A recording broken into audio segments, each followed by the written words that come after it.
Hey guys, what's up and welcome to the channel, Shotgun Shogun. It is Wednesday, my dudes, and that means it's patch notes time. And while we didn't have a stream last week, but we did get to see Shu, and we did get some information, right? There was some data mined information out of things like the Uniskin, which we're going to talk about in a minute, but we actually have a little bit more stuff this time around. There's a few things that I thought we were going to get that we did, like some buffs, which we have not had in a hot minute. So I'm super excited for that. But let's get into this. Boom. First up is going to be the Party 2020 Season Epic Pass.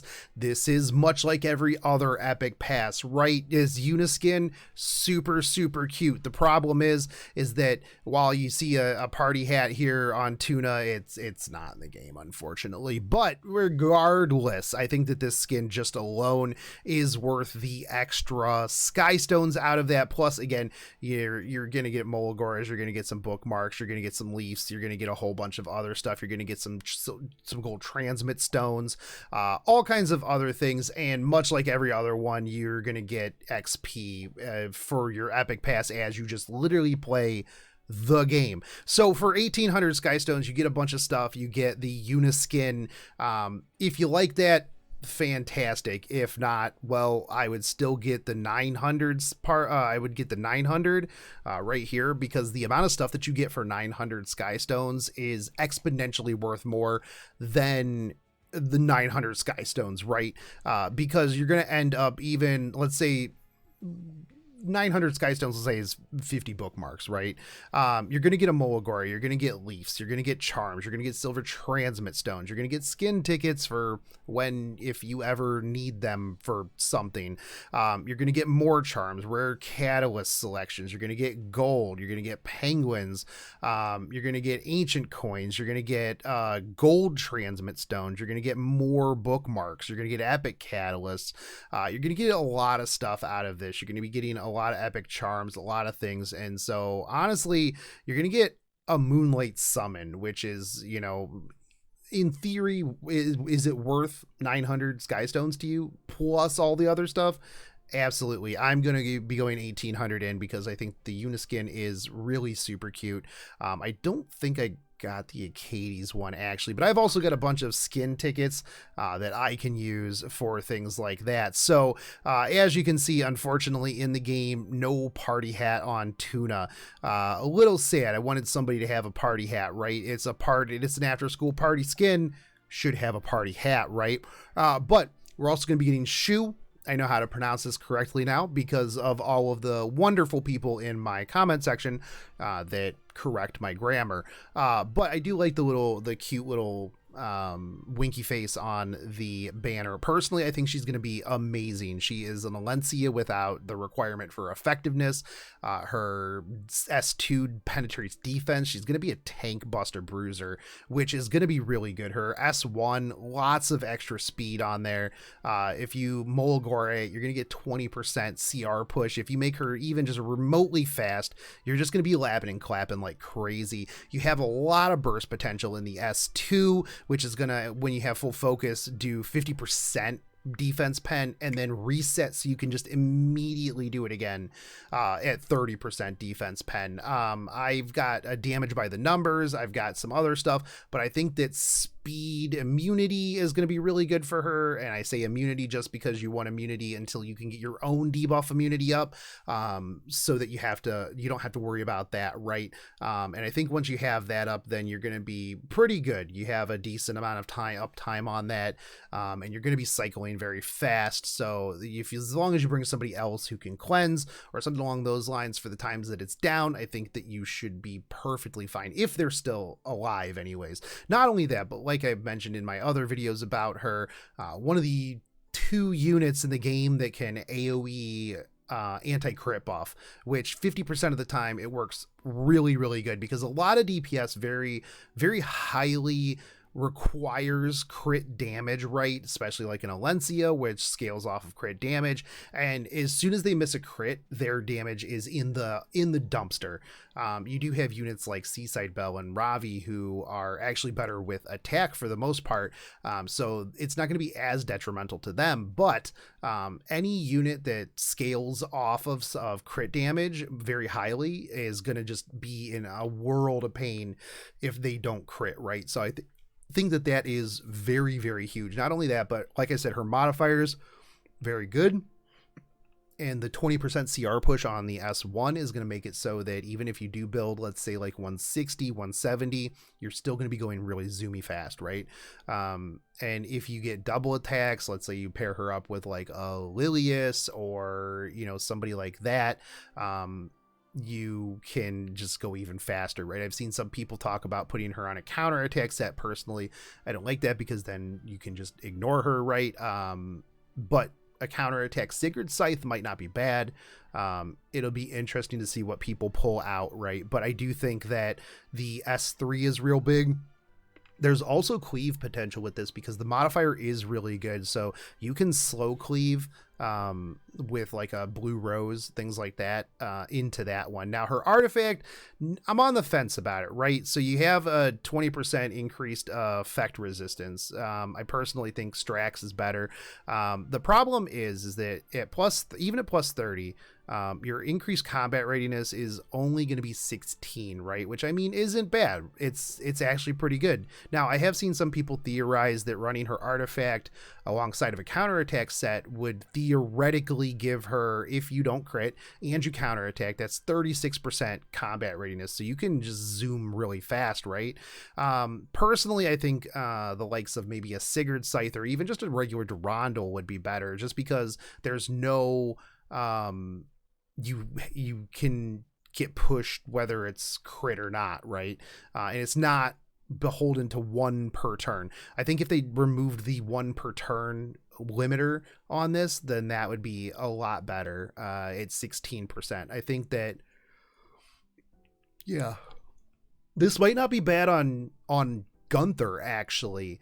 Although you want to use a Barious Tooth on Gunther, right? Because that's kind of the meme for Gunther, but Gunther can't be crit. So anytime Gunther gets hit, Gunther is going to get moved forward. So I could see some potential memery with Gunther on that.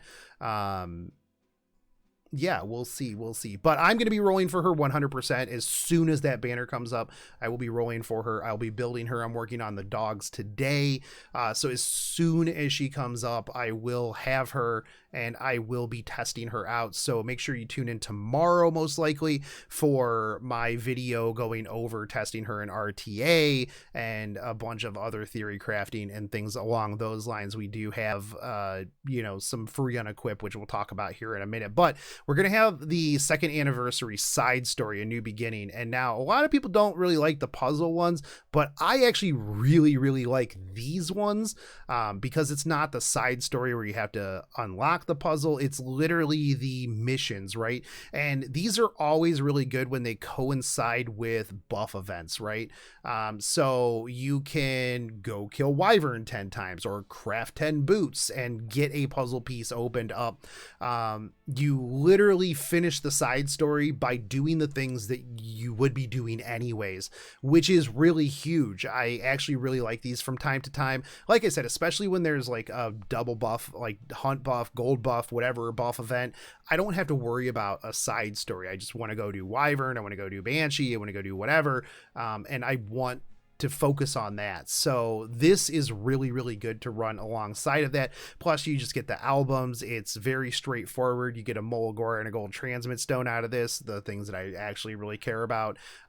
So yeah, and you can change up your missions, easy peasy, stuff like that. Now here's one of the really big things. Powder Shop is refreshing, and it's a spicy powder shop, right? You've got Uberius Tooth, you've got Elbrus Ritual Sword, you've got Violet's Talisman, you got Celestine, you've got Arius if you don't have one, and you have a Sachet as well if you don't have one of those for like a Flitica or some sort of like cleave team, right? For the push forward, very, very important. Arius, have like 2 of them plus 30. Very, very important as you move into the very end game. Violet's Talisman's huge. Honestly, I would pick that up. Very, very good. Best in slot, personally, in my opinion, on like a Mursa, a Rylet, something that's going to stick around for a few turns, right?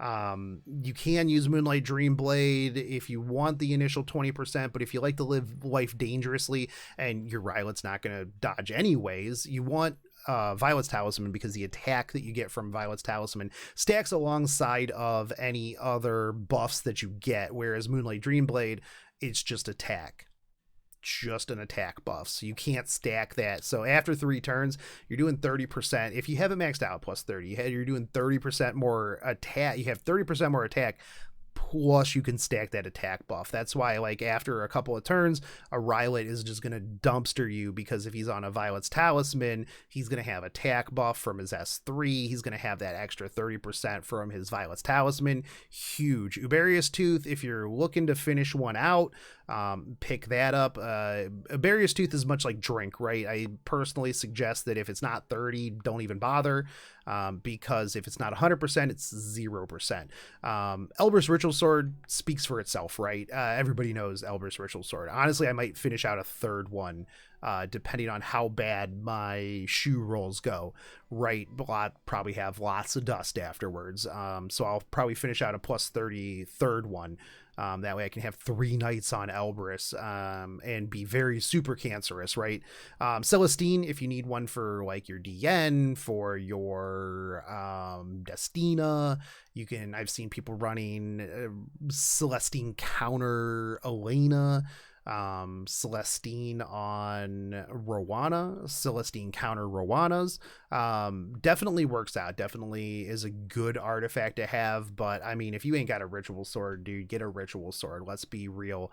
That's the big thing. They also put the Seaside Acades skin into the skin shop. So, you know, if you weren't degenerate enough and picked it up the first time that it was around in the Epic Pass, you can now use your skin tickets to get that, to get that. Also buff Luna, please, and give her an exclusive equipment. Maybe if they did a rerun of her. But I was talking about it. Boom, free Unequip event. Literally the best thing that we can see. This is going to run through Sunday, but like always, remember, on Sunday it ends really early in the morning, so try to get all your stuff done Saturday night so that you're not stuck with about 7 million worth of gold, 7 million gold worth of things that you have to move around after the event has been finished.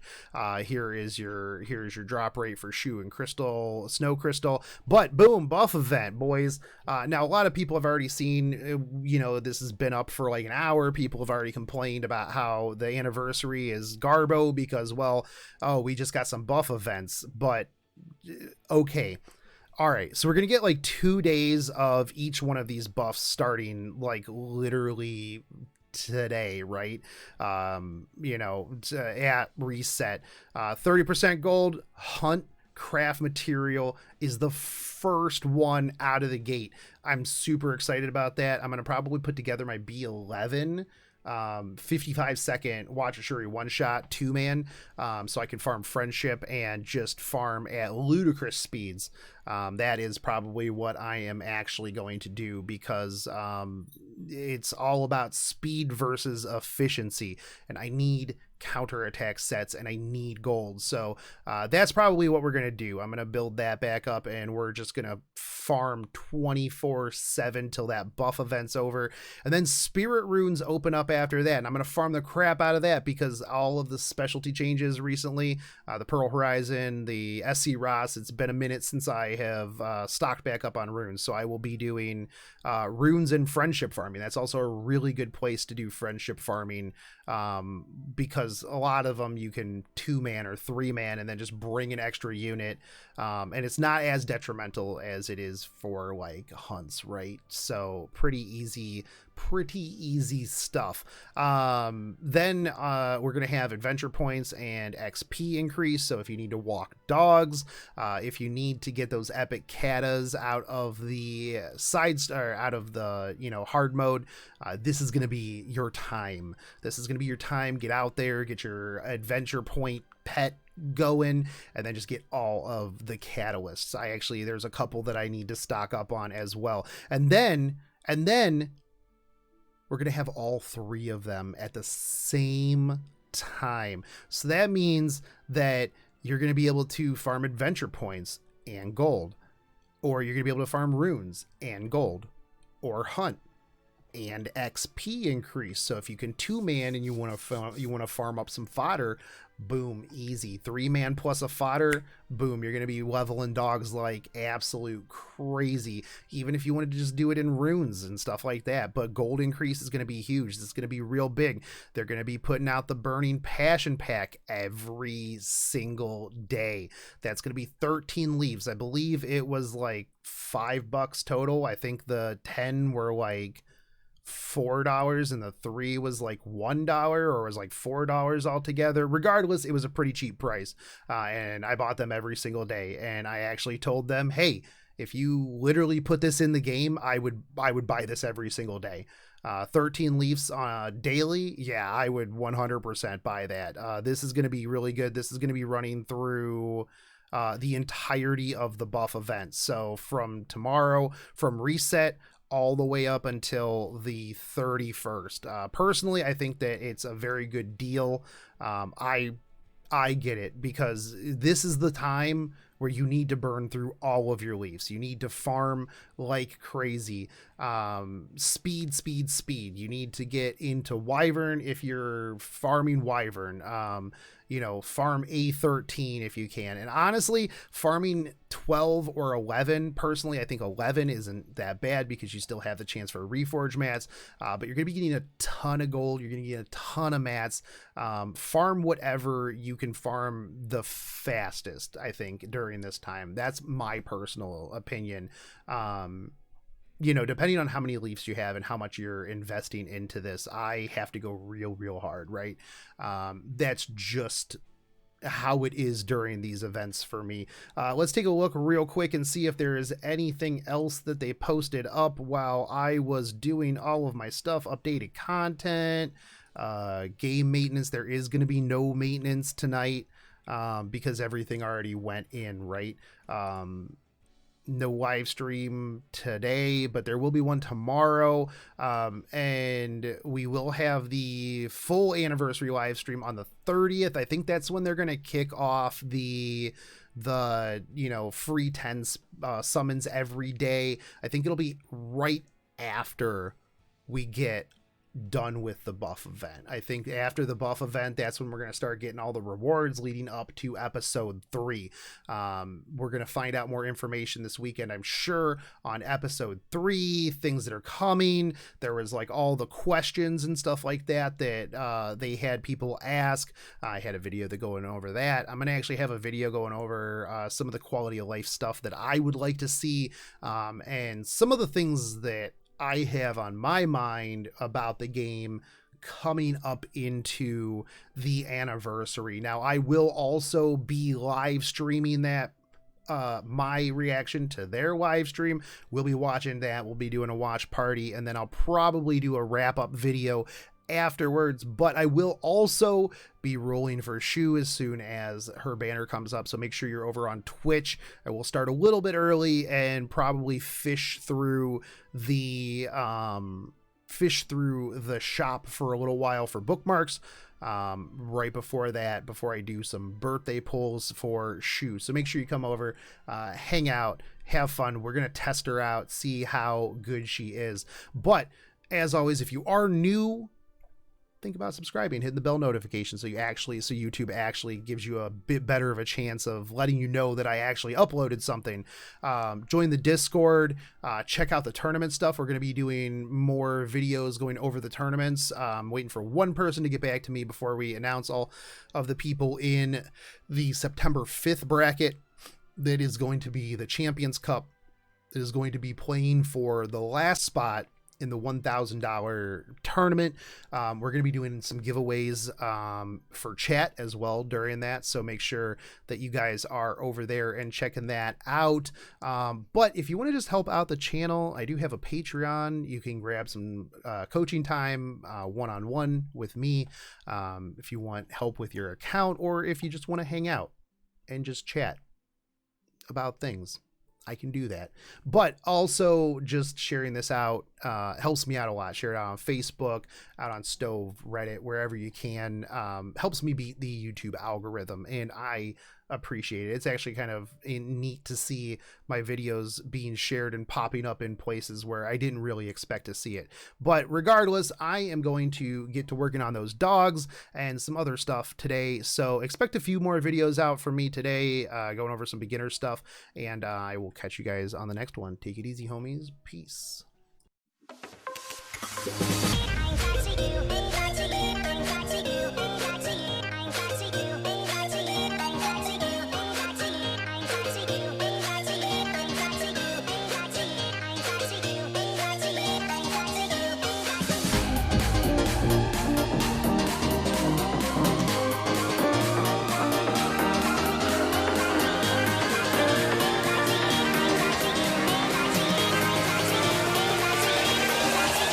Crack it.